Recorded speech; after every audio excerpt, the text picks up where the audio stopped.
அனைவருக்கும் வணக்கம். இந்த குரூப் 4 எழுதக்கூடிய அனைத்து நண்பர்களுக்கும் வேலு அகாடமி சார்பாக நாங்கள் வாழ்த்துக்களை தெரிவிச்சுக்கிறோம். இந்த குரூப் 4 எக்ஸாமில் நம்ம என்ன பண்ணணும் பண்ணக்கூடாது, நாளைய நாளில் எந்த விஷயங்களில் ஓஎம்ஆரில் நம்ம சரியாக பண்ணணும், எந்த விஷயத்தில் நம்ம ஃபாலோ பண்ணணும் அப்படின்றத பற்றி தான் நம்ம இந்த வீடியோ பதிவில் பார்க்க போகிறோம்.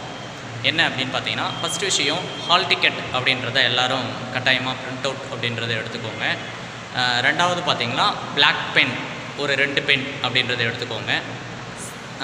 இது வந்து காமனான ஒரு விஷயம். அடுத்து பார்த்திங்கன்னா ஒரு ஐடி கார்டு, ஏதாவது ஒரு ஆதார் கார்டோ இல்லை ஓட்டர் ஐடியோ இல்லை பேன் கார்டோ ஏதாவது ஒன்று ஒரிஜினல், அப்படி இல்லைன்னா ஜெராக்ஸ். இந்த ப்ராசஸ் பார்த்துக்கோங்க. ஒரிஜினல் அப்படி இல்லைன்னா என்ன பண்ணுங்கள், ஜெராக்ஸ். இது பொதுவாக எப்படி கேட்பாங்க அப்படின்னு பார்த்தீங்கன்னா, உங்களுடைய ஹால் டிக்கெட்டில் உங்களுடைய ஃபோட்டோ சிக்னேச்சர் சரியில்லாத பட்சத்தில் இதை வந்து நம்ம ஈடுபடுத்துகிற மாதிரி இருக்கும். சரிங்களா? அது கரெக்டாக இருக்குது, அக்யூரேட்டாக இருக்குது அப்படின்னா பிரச்சனை இல்லை. இருந்தாலும் ஒரிஜினலை நீங்கள் எப்பயுமே கையில் வச்சுக்கிறது ரொம்ப சேஃபான ஒன்று. சரிங்களா? ஜெராக்ஸ் விருப்பப்படுறவங்க அடிஷ்னலாக எடுத்துகிட்டு போங்க. ஒரிஜினல் இருக்கிறது நமக்கு ரொம்ப சேஃபான ஒரு விஷயம்.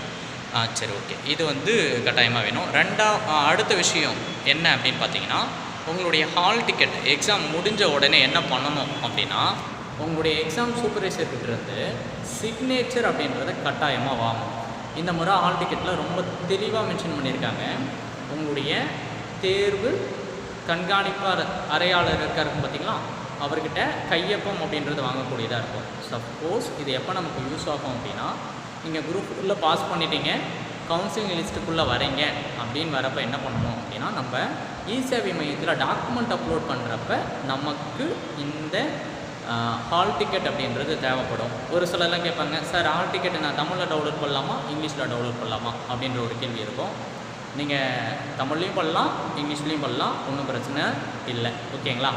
சார் நான் ஒரு பேஜ் தான் எடுக்கணுமா இல்லை எல்லா பேஜும் சேர்த்து நான் எடுக்கணுமா அப்படின்னு கேட்டிங்கன்னா, ஒரு பேஜாக இருந்தாலும் ஓகே, எல்லா பேஜும் நீங்கள் பிரிண்ட் போட்டிங்கனாலும் ஓகே தான், எந்த விதமான பிரச்சனையும் இல்லை. சார் எக்ஸாம் டைம் நான் எதுக்குள்ளே போகணும், புதுசாக வரவங்களுக்குலாம் அது ஒரு பேசிக்கான ஒரு ப்ராப்ளமாக இருக்கும். சார் எந்த டைமுக்குள்ளே நான் எக்ஸாம் போனால் வந்து கரெக்டாக இருக்கும் அப்படின்னு கேட்டிங்கன்னா, எக்ஸாம் டைம் நமக்கு எக்ஸாம் எப்போ ஸ்டார்ட் ஆகும் அப்படின்றது சொல்லிடுறேன். 9:30 to 12:30 அப்படின்றது எக்ஸாம். நமக்கு என்ன சொல்லியிருக்காங்க அப்படின்னா, எக்ஸாம் சென்டருக்குள்ளே 8:30க்கெலாம் வந்துடணும். எக்ஸாம் அந்த கேட்டுக்குள்ளே அந்த இதுக்குள்ளே நம்ம எதுக்குள்ளே வந்துடணும், 8:30க்கே நம்ம என்ட்ரி ஆகிற மாதிரி இருக்கணும். எக்ஸாம் ஹாலுக்குள்ளே அப்படின்னு பார்த்தீங்கன்னா 9 o'clock அப்படின்றதுலாம் நம்ம மேக்ஸிமம் எக்ஸாம் ஹாலுக்குள்ளே போயிடணும். இதை நம்ம வேறு எப்படி பயன்படுத்திக்கலாம் அப்படின்னா, 9 மணிக்குள்ளே நீங்கள் எக்ஸாம் கேட்டை தாண்டி உள்ளே வந்துட்டீங்க அப்படின்னா உள்ளே விட்டுருவாங்க. 9:01 இருந்தாலும் சரி, உங்களை என்ன பண்ண மாட்டாங்கன்னா எக்ஸாமுக்கு அலோவ் பண்ண மாட்டாங்க.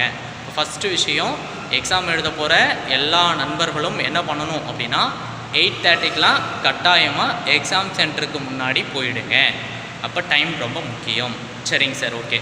நான் வந்து இப்போ 8:30க்கு போயிட்டேன், உங்களை 9 o'clock எக்ஸாம் ஹாலுக்குள்ளே விடுவாங்க.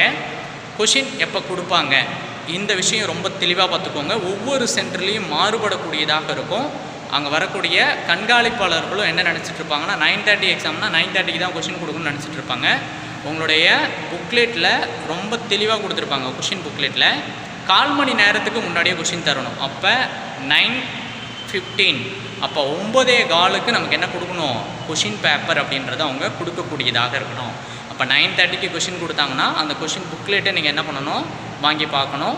வாங்கி பார்த்து அதில் ஏதாவது பிழைகள் இருக்கா, கொஷின் நம்பர் ஏதாவது மிஸ்டேக் ஆகிருக்கா, இல்லை பேஜ் நம்பர் கட் ஆகிருக்கா அப்படின்றத பார்த்துட்டு சரியாக இருந்தால் மட்டும்தான் அந்த புக்லெட் நம்பரில் உங்களுடைய ரிஜிஸ்ட்ரேஷன் நம்பரை எழுதணும்.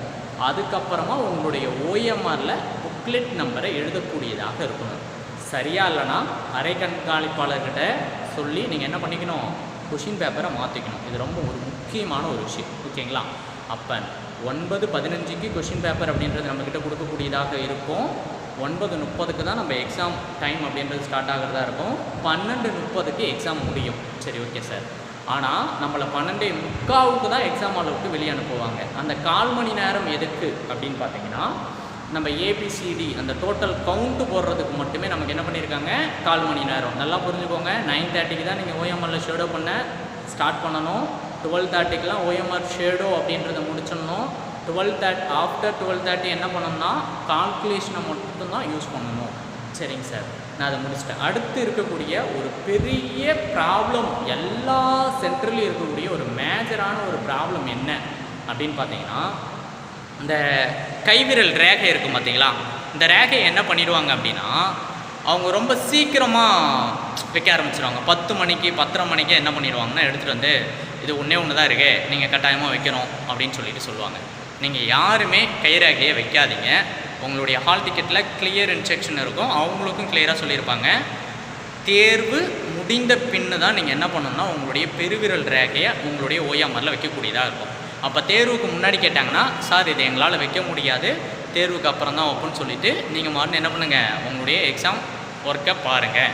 இந்த விஷயம் ரொம்ப முக்கியமான ஒன்று. நான் மறுபடியும் சொல்கிறேன், சப்போஸ் ஒரு சில ஸ்கூலில் ரொம்ப ஹைலைட்டான மையம் கொடுத்துட்டாங்க அப்படின்னா அது என்ன ஆகும் அப்படின்னா, பட்டு ஓஎம்ஆரில் வேறு எங்கேயாவது பட வாய்ப்புகள் இருக்கும். அதனால் அந்த தவறை செய்யாதீங்க.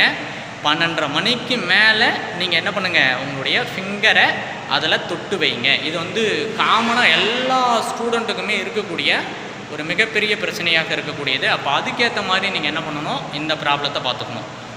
எக்ஸாம் ஹாலை விட்டு வரப்போ நம்ம சைன் வாங்கியிருக்குமா அப்படின்றத பாருங்கள்.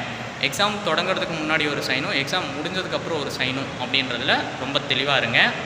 உங்களோட கொஷின் புக்லெட் நம்பரை ரொம்ப கரெக்டாக எழுதுங்க. இந்த ப்ராசஸ் மட்டுமே நீங்கள் பண்ணால் போதுமான ஒன்று. அதே மாதிரி ஹால் டிக்கெட்டில் சிக்னேச்சர் அப்படின்றது இம்பார்ட்டண்டான ஒன்றா இருக்கணும்.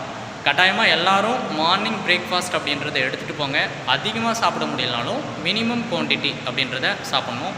அடுத்ததாக பார்த்தீங்கன்னா, சார் நான் பென்சில் எடுத்துகிட்டு போகலாமா, அடுத்து பார்த்தீங்கன்னா நான் கட்சிப் எடுத்துகிட்டு போகலாமா, சார் நான் வாட்ச் எடுத்துகிட்டு போகலாமா அப்படின்னு கேட்டிங்கன்னா, எல்லாத்தையுமே எடுத்துகிட்டு போங்க, வேணான்னு சொல்லலை. உங்களுடைய எக்ஸாம் சூப்பர்வைசர் இதெல்லாம் தேவையில்லை, இதெல்லாம் வெளியே வைங்கன்னு சொன்னாங்கன்னா அப்படியே தூக்கி போட்டுவாங்க.